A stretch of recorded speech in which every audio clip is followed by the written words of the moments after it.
Good morning everyone, my name is Michelle. I hope you're doing well. This is the second video of today. First video, go and check it out over on MichelleAfterDark. But it's a nice day for a walk and I felt like this is a 2-video day for me. Last time I came here, a week or so back, this was all grass. This is now going to be hay. It's pretty wet. Anyway, I want to talk to you about Vicky White, the corrections officer from Alabama who broke Casey White, who's in jail for alleged murder. A very violent man, according to people that know him. Carrie had just come back there, like just to hang out for just a minute or two, with us, And at that point in time, we didn't smoke in the house because out of respect of our father, because he had, quit smoking before he passed. And she was like, hey, I'm going to step outside and smoke a cigarette, I'll be back. She was like, don't pause the movie or nothing, keep watching it. And we were like, okay, cool. So she went out to go smoke her cigarette. Next thing you know, she's running in the door, pushing the door in, saying, Casey's here with a gun. Casey's here with a gun. She tries to shut the door. And whenever she tries to shut the door, he's literally like right there. And I don't know if you guys have ever seen a picture of this kid or a guy. He's a giant. And like, I had never seen this guy a day before in my life. I've heard his name. I knew who he was, but I had never, met or anything. And like, I'm sitting there looking at this dude. He's got 2 guns and he's pointing at me and my boyfriend and he's saying, get down, get down, get down. And we all remember things differently, the way I remember it is I just immediately started praying, like I may be gay, but I'm still, I love God. That's just who I am. And anyway, so I had immediately started praying. And my dog, Missy Britches, which I could get you a picture of that. Thanks. She is the true heroine of the story. Like, she saved our lives. If it wouldn't have been for her, I am 99.999% sure we would have died that night. Actually, no, I'm 100% sure we would have probably died that night. If you don't remember that story, I'm going to give you a little bit of background to catch you up. But what I want to actually talk about is Vicky. Her psychology, what could have been going through her mind, what possessed her to do this. That's what we're going to talk about. So, Vicky White, who'd been a corrections officer at that jailhouse for 17 years. She'd worked in law enforcement, I believe, for 26 years. She'd worked her way up to second in command. 58 years old, owned her own home. She was married previously, but they'd split up lots of years before, but she still cared for him. And I think this is significant, that she was caring for her ex-husband who had Parkinson's disease. I think this is significant because she was caring for him, but he died in January of this year, January 2022. And I think that might have had an effect on Vicky. Vicky sold her house for about $90,000 to $95,000, about 40% less than this house was worth, and she'd moved in with her mother because she'd sold her house. Don't know what story she told her mother, but 29th of April she'd stayed over that night, 28th into the 29th, at a hotel she's seen checking out. And then she tells her fellow correction officers that she's got to take Casey White, no relation, to his mental health assessment. So you see him and her on surveillance, her going into the jail, getting him handcuffed, puts him in the sheriff's car and drives away. It's a few hours later that the corrections officers realise that Casey White did not have a mental health assessment, whereas Vicky, her phone was dead. They then raised the alarm, but Vicky and Casey had several hours of a head start. Now, this was very much planned. Vicky had been buying men's clothes. She'd taken out $90,000 in cash over a period of time. from our house sale. She'd bought a vehicle under a false name. The sheriff's car was seen abandoned, and Vicky and Casey were on the run. They ended up going from Alabama to Evansville in Indiana, and there they'd got a homeless dude to check into a motel under his name. They'd paid for a 14-day stay, but they were only a week in. They'd purchased a different vehicle, abandoned that at this car wash. The car wash guy was very observant and had called this in. He'd called this in numerous times. Anyway, the day came for a car chase. A brave law enforcement officer ran Casey and Vicky off the road. Bizarrely, a 911 call was made. John. Airbags are going on. Let's get out and run. Get us back to the hotel. It sounds like she wants them to run. She wants them to escape. As they run off the road into a ditch, Vicky wants to escape, but Casey is apprehended. Vicky is lying in the crumpled wreck. She's allegedly shot herself in the head. She's alive on scene, but later dies. She dies in hospital. It is alleged Casey wanted to die in a hail of bullets, go out in a blaze of glory. Casey has got nothing to lose. He had 11 days of freedom. Was he using Vicky just to have that last few days? Maybe. While Casey was in jail, Vicky had had a special relationship with him. She'd given him extra food. She'd given him extra privileges.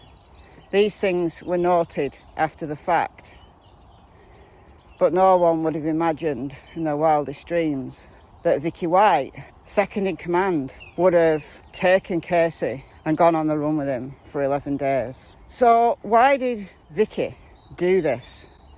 Now, I can only ponder this. I can only give you my opinion. No one's going to know for sure because she's dead. You know, she didn't want to be on the other side of the wall than what she's used to. When she knew the game was up, she took her own life. Minutes before, seconds before, she wanted them to escape. So presumably she didn't want to die suicide by cop. But when the game was up, she made that decision for herself. So Casey's going to rot in jail for the rest of his life.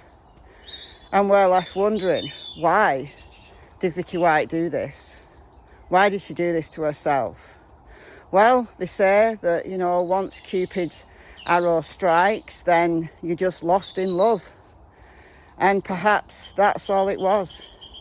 She was so much in love with Casey, infatuated with this 6'9" mammoth of a man, and she lost her mind, and she was prepared to risk everything, presumably knowing that eventually they were going to get caught. I mean, what was the plan? Because although it had been carefully planned before, what was their plan after? Because, you know, they abandoned a vehicle at a car wash and he was seen on camera at a car. You know, why? What are we doing? What are we doing here? You know, did Casey actually want to get caught so he could die in a hail of bullets?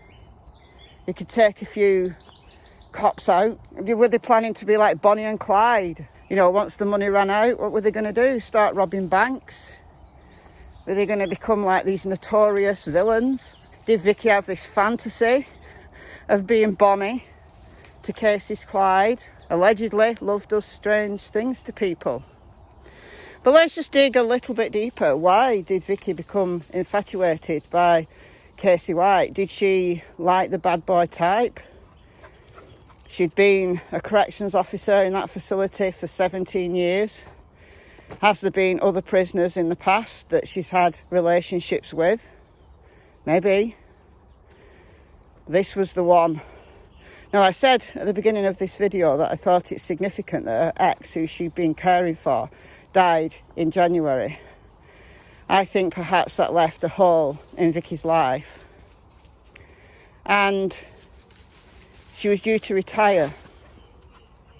Now, she put her retirement papers in to finish work for her for good on that Friday. So perhaps she put her retirement papers in as like that final statement that she was done. She was done with this place. She was done with this life, even. Some people have said it's because she didn't want to get fired. What does that matter? What does that matter? You're done. You've gone on the run. I don't think that's it. I think putting those retirement papers in was that final statement that she was done with that place. She was done with that life. I think she perhaps wanted adventure. She perhaps wanted to be Bonnie to Casey's Clyde. She wanted to throw everything away. But why? We always have to ask why. Maybe it's because she felt she'd got nothing to live for now on the outside. Her caring duties were over. She was done with being a corrections officer. She wanted to retire. But perhaps the prospect of being on the outside with nothing was too much for Vicky to bear.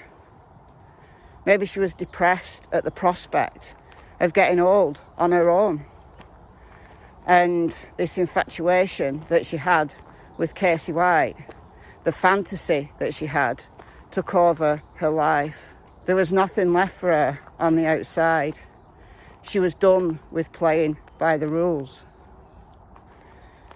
And she decided to have one last hurrah, knowing deep down that this fantasy, now reality, couldn't last forever.